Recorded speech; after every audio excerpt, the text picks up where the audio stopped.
This is Opposite Attractions, Season 2, Episode 3, Poor Unfortunate Souls. The challenge? A dirty, nasty, anti-Disney attraction.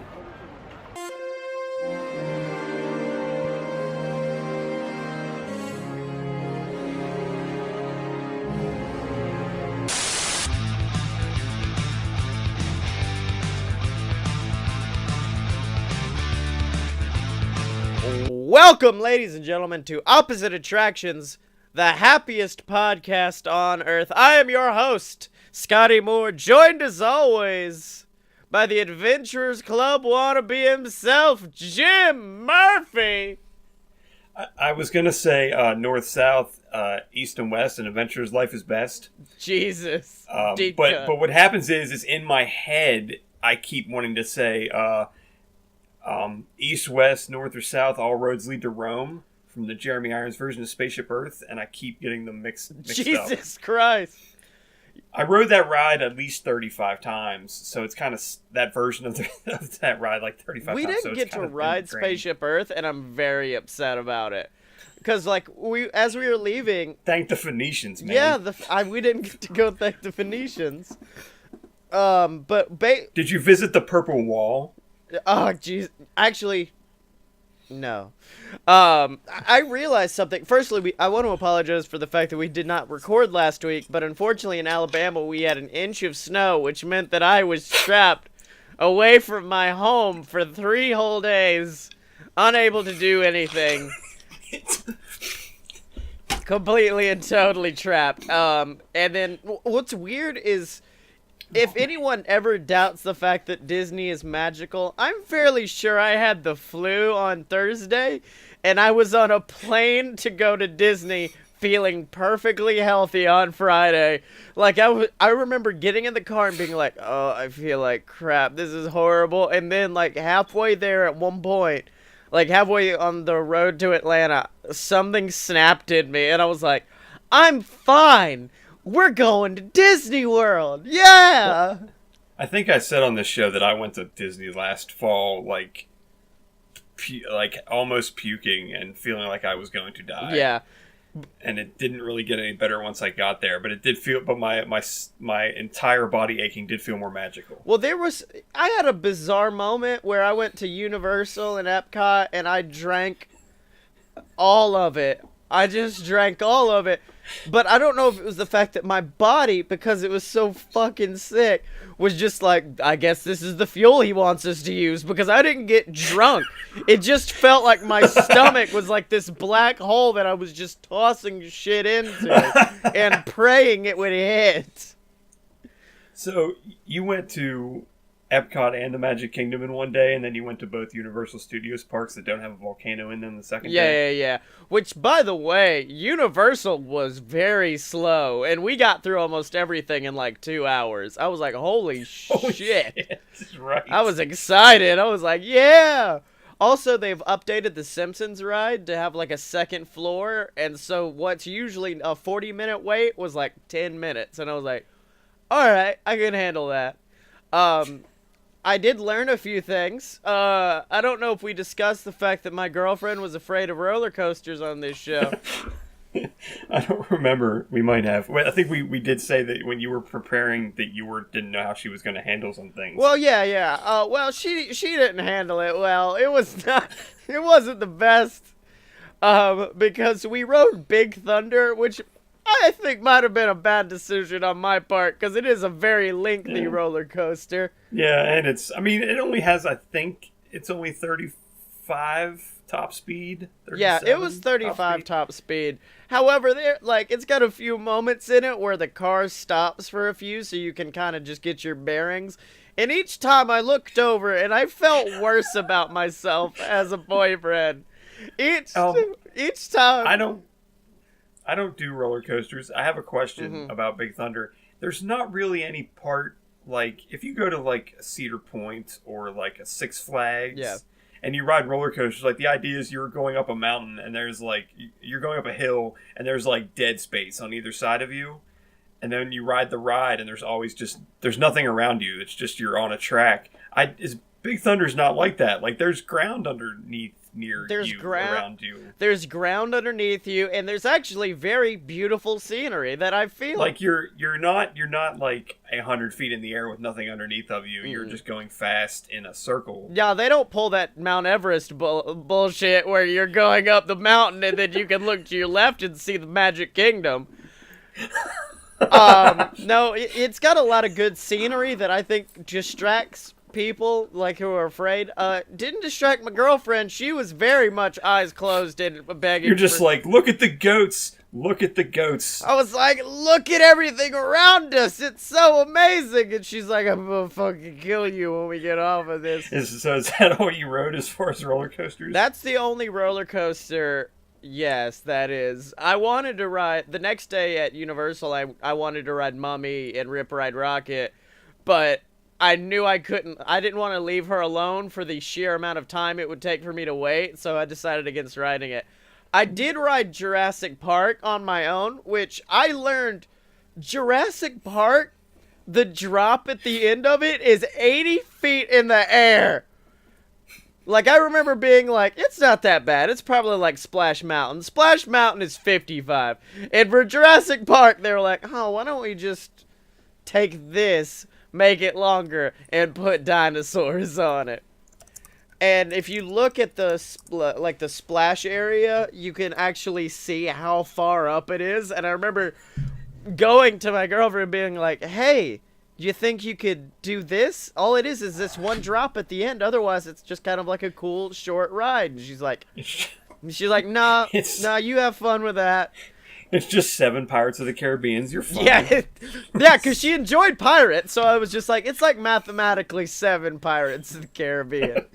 Okay, what about Harry Potter? She enjoyed Harry Potter. We didn't ride both of them. We rode Forbidden Journey, and she very much enjoyed that. And it's one of my favorite rides of all time. But isn't it slightly in the roller coaster-y sort of? The one we rode isn't. The other one is. The other one is. Oh yeah, that's the one where at the very beginning you're on a flat plane, and then this wizard bitch comes out and is just like, "What's up? What you?" And then your entire track shifts down at like a 60-degree angle. But no, my favorite was the fact that for Jurassic Park, she was mostly every ride she was like, I don't want to get wet. I don't want to get wet. I don't want to get wet. And so every once in a while, I would just, it doesn't matter. Didn't matter what the ride was. We could be riding Figment. I'd be like, you're going to get wet on this ride. Just be careful. And so, she was so worried because it was very cold. And she was like, I don't want to be wet in the cold. And I'm like, that's understandable. I'm gonna go ride Jurassic Park. And they put me on the front row. And I was like, yes! I'm about to get pneumonia so hard. I had a different question, and I can't remember what it was. It's alright. You said you went Magic Kingdom Epcot, or you went Epcot Magic Kingdom Epcot, or the other way around? I went Epcot Magic Kingdom, and we were going to go back to Epcot, but my legs had turned into Jello at that point, and your face was probably really sore from crying at Happily Ever After. Okay, don't bring that up, man. That shit. I remember looking at her. I agree with you. I looked at her earlier in the day, and I was like, just so you know, you're probably going to see me cry, like, a little bit later. And she's like, why? And I'm like, the fireworks always make me cry. It's going to be like, but nothing big, like, just like a few. No, I was straight up Tobey Maguire when Uncle Ben died, ugly crying at this shit. Like the first line of the song, I started crying openly. I was like, shit, no. What, of the first line of the 18-minute show or the first line of the ending song? No, of the beginning of the 18-minute show. See, I think that whole show's pretty up there. I remember the Brian McKnight song from the 25th anniversary. Yeah. That's what, like, that holds a place in my heart a little bit, because that's when I really started getting into, like, Disney stuff and was, like, really paying attention. Castle Cake was kind of a lunatic idea, but that Brian McKnight song was pretty awesome. Oh man, there were a few points. I think when the Hercules song kicked in, I started crying. The point where they first start playing Friend Like Me, and I started crying. And then when they brought it back and Robin Williams started singing it, I fell out in the street. I was like, no! This is bullshit. Where were you watching it from we exactly? We were like right outside of Casey's, I think. We were like right outside of Casey's corner. Because after the roller coaster, I made sure the roller coaster was the last thing we rode because I was like, well, she'll be done after this. Okay. I don't want to put her on anything else. And so after that, we went and we ate at Casey's Corner. And I don't know if you've had the hot dog that has macaroni and cheese and bacon on it, but don't. I thought you were going to go the other way with that. I thought you were going to say you liked it. It is the most bland-ass mac and cheese. Bacon that don't taste like shit. And it's kind of impossible to really eat. Like, you just can't actually eat this food. I don't know if they still sell the mac and cheese at the Joel Cruz Skipper Canteen, but I felt that was a little bland when I had it. You know how they say there's no wrong way to eat a Reese's? There's no correct way to eat the macaroni and cheese hot dog from Casey's Corner. Oh, man. Like, we ate an inappropriately large amount this weekend. A lot of it being macaroni and cheese. Well, there is... a Festival of the Arts was going on, right? So you got to eat at all the little... I think I found a cocktail that had bacon in it, and I got really excited. It was a cocktail of, like... It was called, like, a deconstructed breakfast, and it was, like, bourbon, apple something, apple chai tea, bourbon. I believe, if I remember correctly, a sliver of bacon and some waffles, and I was like, wait, what? This is all in a cocktail. I don't understand. Okay, cool. Oh, man. So this is a show about creating our own theme park, because clearly we're the only ones intelligent enough to do it. Yeah. Yes. I made a video, and I kind of went off on a tangent really hard when I made that video like 10 days ago. I consider that the episode to make up for the fact that I got snowed in. Instead, I just... The more I think about what I said, the more I think I was a little crazy. Well, yeah, but I mean, I hope you are keeping the adults-only section of the park, because that is where my ride this week is going to. That is why I did it, is because of my attraction. But part of the thing is more the distance. Because when I think of the distance that Future World is from front to back, it does not seem like a long distance. But I feel like if I was to... I didn't map it out, but I feel like if I mapped out, like, even the exit to Spaceship Earth up to, like, where Agent P's World Showcase, whatever is, I feel like if I took that distance and then I laid it down over, like, Hollywood Boulevard, or if I laid it down over Main Street, like, that they would be similar, and it doesn't seem like that. Yeah. I think because it's just so open. But I feel like this park that we're doing should be about as deep as Hollywood Studios is now. Okay. But maybe like 50% wider. Okay. Yeah, and I guess it should be... We're building our theme park. It's called Vista, and it is the theme park where you get to decide. It's essentially a fully interactive theme park.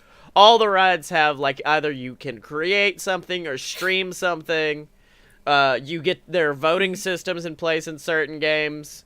So that's kind of what I had... when I was thinking about this, I was thinking of, like, if this is based around sort of the internet and social media, that utilizing something like Disney does with the Magic Bands. Yeah. And with, like, a phone app is probably the way to go, not for the least which in that it has a very key component to my attraction for the day for this episode. But I feel like you should be able to have, like, it could link into your Facebook, or it could link into your Twitter, or it could link into your Instagram. Yeah. And so, like, because when you go to Disney, it's like, you want to take your picture with Mickey Mouse? Well, do you want to download that picture? Because that's $200.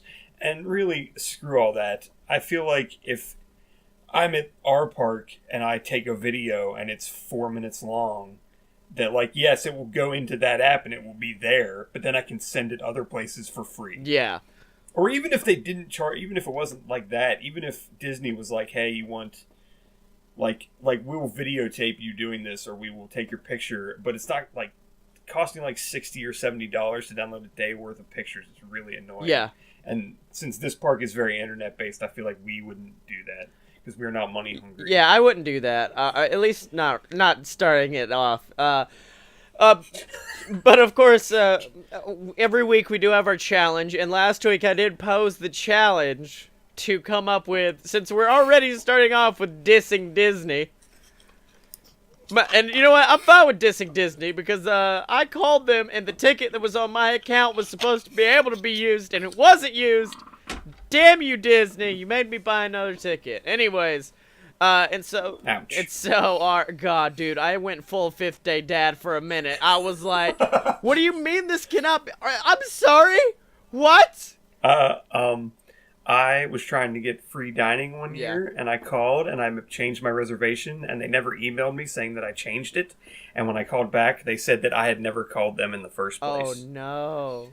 I kind of went off pretty bad, to the point where 5 minutes after I hung up, they called me back, and they were like, oh, we found a room. You can, because they said they didn't have any rooms available for the upgrade. And then they called me back in 5 minutes, like, we found a room suddenly. Yeah. Here you go. Oh, man. So, yeah, that happened. And with this aggression towards Disney is what's leading us to create our anti-Disney ride. A ride that Disney would never touch. Disney would never, ever put this ride in their park. Well, mine isn't so much anti-Disney as it is something that they definitely would never touch. Oh, yeah, hold on. That's kind of what mine is as well. However, it is based off one of... I'd like to begin, because mine's not... Yes, you can begin. I went first last time. Mine's not violently fleshed out. And that's... Once you hear what it is, the phrase fleshed out is going to be disturbing. Oh, Jesus Christ. I figured, you know how they say tactically, to stop people from making fun of you, you have to do it yourself first, and then it takes the power away from them, because then they're like, oh, well, shit, it's already part of it. I can't call that kid fat anymore, he's calling himself fat. Speaking from experience. So, I decided, since what was our one problem that we were gonna run into with our theme park where it's showing all this streaming stuff, is the fact there's gonna be dicks everywhere. With this in mind, Fifth day dicks.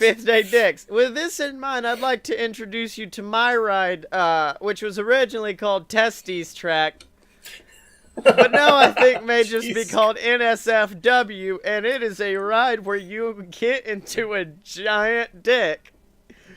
And you have a screen in front of you, and you have to build your perfect cock. You get to choose. Oh my God! You get to choose the color, length, girth. Let's see. What were some of the other ones? Balls. The size of the balls. The shape of your sperm, which of course is important because near the end of the ride, there's going to be a small shooting segment. Where you, I was going to say that I think this is one of your premises for a horrible premise. It was called Outnumbered. Yeah. So yeah, that's, you kind of pilot this dick through various dick-based obstacles. Like there's of course there's one where a giant foot rears back and kicks you in the balls, and you have to determine how well your balls held up against another car's balls.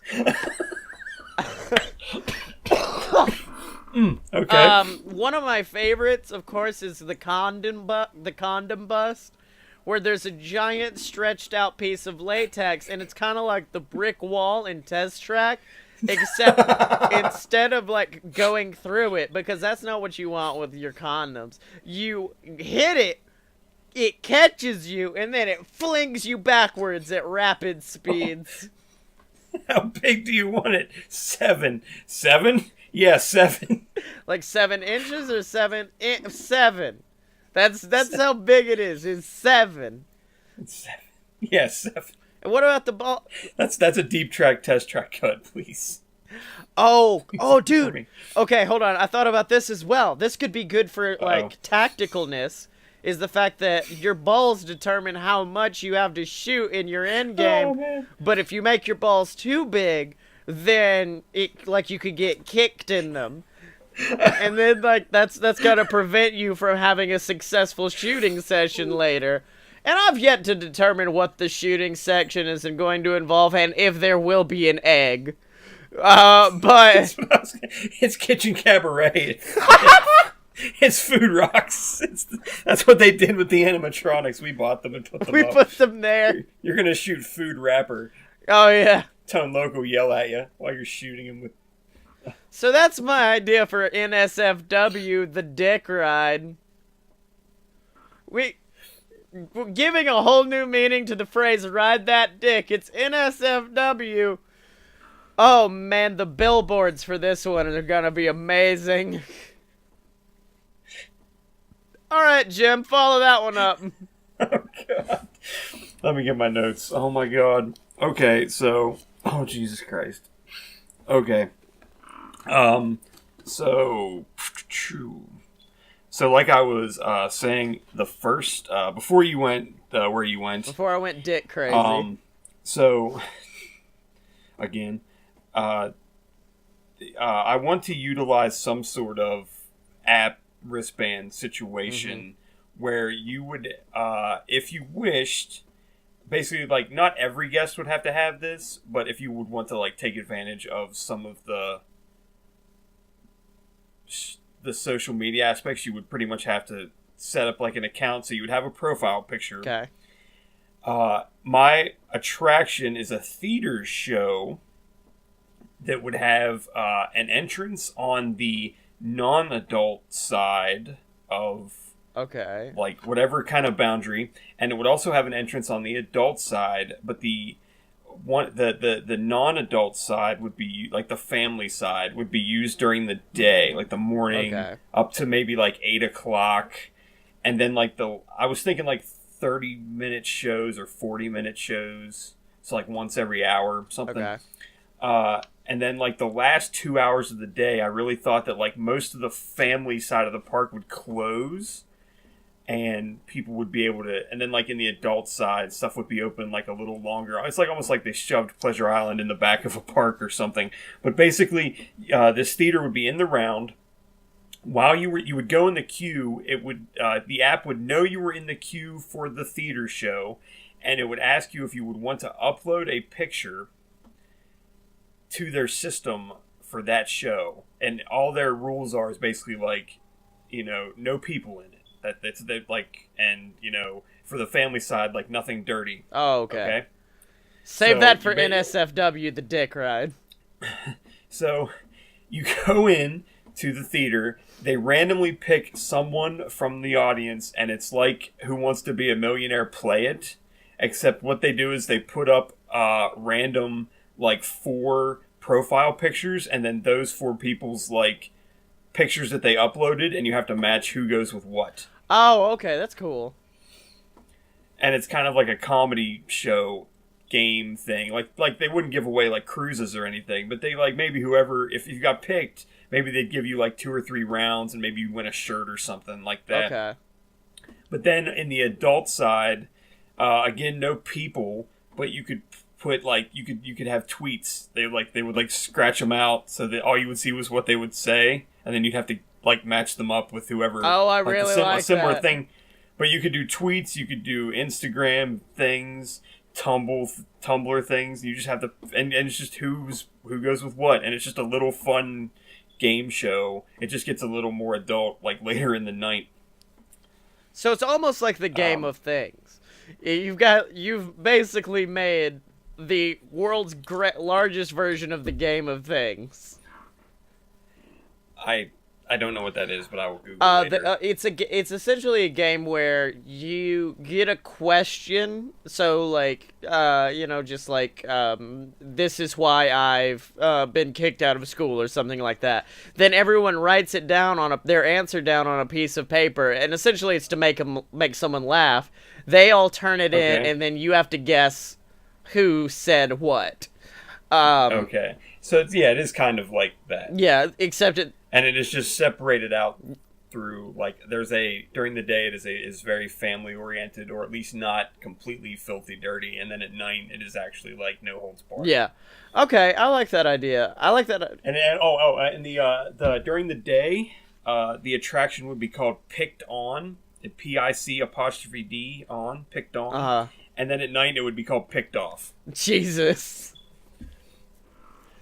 So I forgot that. Could dicks happen? I feel like this is the important part. I think that there could be like on the adult side, like the queue would have like some different signage in it, like, hey, just in case you don't want to see anything really horrible, like, please don't come in here. When you said when we said no people, we meant no dicks as well, guys. It would be like, it's not like you would just upload a picture and it would just randomly, like, a computer wouldn't be picking the pictures. Like, there would be some sort of a curated, like, somebody would be in a booth somewhere, like, looking at what people were uploading and figuring out what they could use and what they couldn't use. Also, so I'm not saying that it couldn't happen. I'm just saying it's, up to the employees that we would have. And you could have, like, a fun tactical version where, like, easy mode, it's like, oh, the big burly bearded dude posted a picture of a truck. That's easy mode. We'll leave that for the first round. And then there's some where it's just like, the dainty girl posted a picture of a shotgun. We'll put that in hard mode. It's that kind of, it's just, it has to come, like you would link your Facebook to it, or you would link your Instagram to it. And so they would know that it wasn't just like something, like, it wasn't like you just downloaded a picture and gave it to them. Like, it would have to be like your picture. Oh, okay. I see. I don't know. I really like it. I feel like... I don't know. I've got the same problem that I have when I watch a lot of America's Got Talent, which is I enjoy it. I like it. I don't know if I would sit through 40 minutes of it. That's the only thing. I don't know how long I would make it go, or if it could be a voting thing. Mm-hmm. It could be like they would show the 4 people and they'd bring them up to the front, maybe. Yeah. And then they would show the pictures and they would know which pictures were theirs. But like the audience would vote, like when they have the audience vote on like Who Wants to Be a Millionaire. And then you can just figure out who's what. And the host would be like some type of improv based person. They could like keep it interesting. Okay. I like that. I like that a little bit more. So there's that. That could work. Okay. Yeah, I've got like a bunch of different ideas that are running through my head right now. One of which was just to turn it into a game on the app you could play while waiting. But I mean, that I do. I feel like that could be something that could be in the queue, or even like once you go in, it would know you're there and it would say like test yourself, and it could use old pictures that people would send in, like maybe from that day or from the previous day or something. Okay, like that is a possibility. But I feel like once you get in the theater, it has to be the people that are in there that time. Now, they could say, like, if it is like if the show is not super stocked with people, they could say, hey, we're going to use older pictures or whatever, because there's not a big crowd, but, like, that's fine. I feel like it's better if they're there in the audience where you can go like, ha, like, look what that guy posted. I feel like just the sheer amount of like game theory we have to get into because of this part is making our episodes extremely long, because we have to be like, well, hold on, let's actually get into this. How does this game work?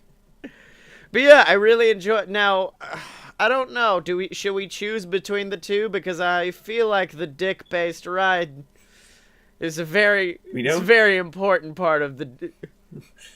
I don't think we need to choose anything till the end of the season like we did last time. Yeah.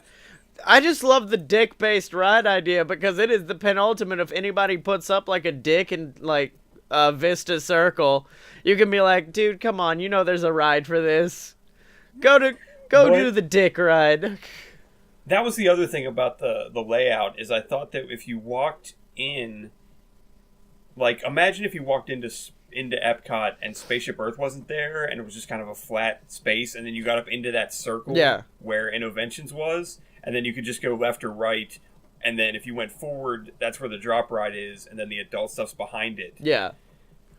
like, that was kind of what my layout was thinking. Like, you go up and then you can either pick to go left or right. So the Vista Circle would be like, instead of being a straight street, it would be literally a giant circle, open circle. I really like that idea. So before we go, what would the building look like that had the dick right in it? Exactly? A giant dick. Like shaped like a dick from the sky where you couldn't see it from the ground? Firstly, yes. Secondly, you know the front of Rock and Roller Coaster, how it's got the giant guitar? Oh my god. I didn't think it's gonna be that, but a giant dick.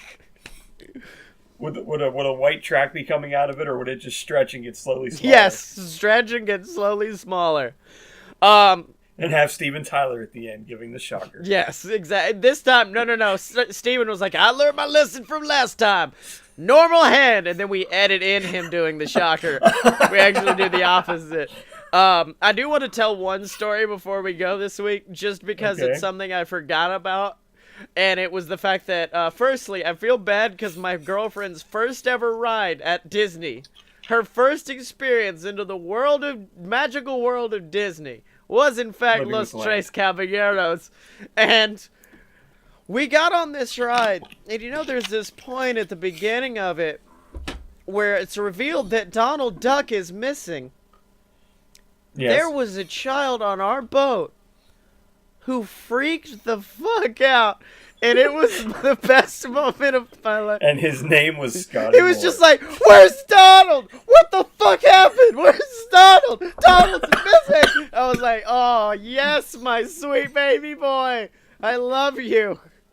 He's outside in a serape. Yeah. He's right outside. Oh, man. So, Jim Murphy, where can they find you? Hey, wait. I need to challenge you for next week. Oh, that's right. First, before we do this, and my idea, and again, I had this idea 2 weeks ago, and I haven't actually worked on it myself, but I think that what this park needs is a mascot. Oh, fuck, yes. And I think the park needs a mascot, and I think it needs an attraction to showcase that mascot. Okay. I thought you were gonna. And it can be a him, or her, and it, or whatever. I feel like there needs to be a mascot. So this is our Figment ride. This is our exactly the new Mickey Mouse ride in MGM. Like, that's what we're going for here. You called it MGM. Yeah. It's just too many words, dude. So yeah, I guess we're coming up with a mascot who's definitely not dick themed. Although, who knows? Maybe all my rides this year or this season will be dick based. Oh, God. So, Jim, where can they find you on the internet? Yes. I'm on Twitter at apparently_smart. And I really should have used the last 2 weeks to work on my blog, but I haven't, and I apologize. I did do a video with Blake, my Banshee. Blake the Banshee. I think next season, instead of us doing the challenges, Blake needs to give us the challenges. Give a constant, reoccurring character of Blake the Banshee. I had a lot of trouble getting him to sit on my shoulder, and I don't know why, but I was getting kind of upset. And you can find me on Twitter at ScottyMo. That's SCOTTYEMO. Make sure to buy all my books on Amazon. There's Queasel Corp, its sequel, Queasel Corp Risen, and BS versus the Gods, a brand new novel I just came out with. Make sure to check out this and all the other amazing BS Network products at a load of pure BS.com. Ladies and gentlemen, we got this show, we have Fight Boys, my pro wrestling podcast, and of course the flagship show itself, A Load of BS, all available for you over there. Make sure if you're listening on Stitcher or iTunes, rate, subscribe, do all that, and do the same if you're on YouTube. Leave a comment, subscribe, do all of that fantastic stuff for us, ladies and gentlemen. Every single little bit helps. Remember to pick up your Opposite Attraction merchandise over at merch.aloadofpurebs.com in the BS Network section. We got shirts. We need to come up with one for Vista because we don't have a Vista shirt yet. Yeah, we'll figure it. Maybe with our mascot, we'll figure something out. We don't have unfortunately. We do still have the Juicy Peaches shirt, my favorite, the Juicy Peaches. Of course, make sure to find us online at opposite-attractions.com. You can see the entire back catalog. Check out season 1. All of those fantastic shows. And, of course, you can find me and Jim on the Twitter machine at OpAtShow. That is spelled OPPATTSHOW. Are you down with OPP?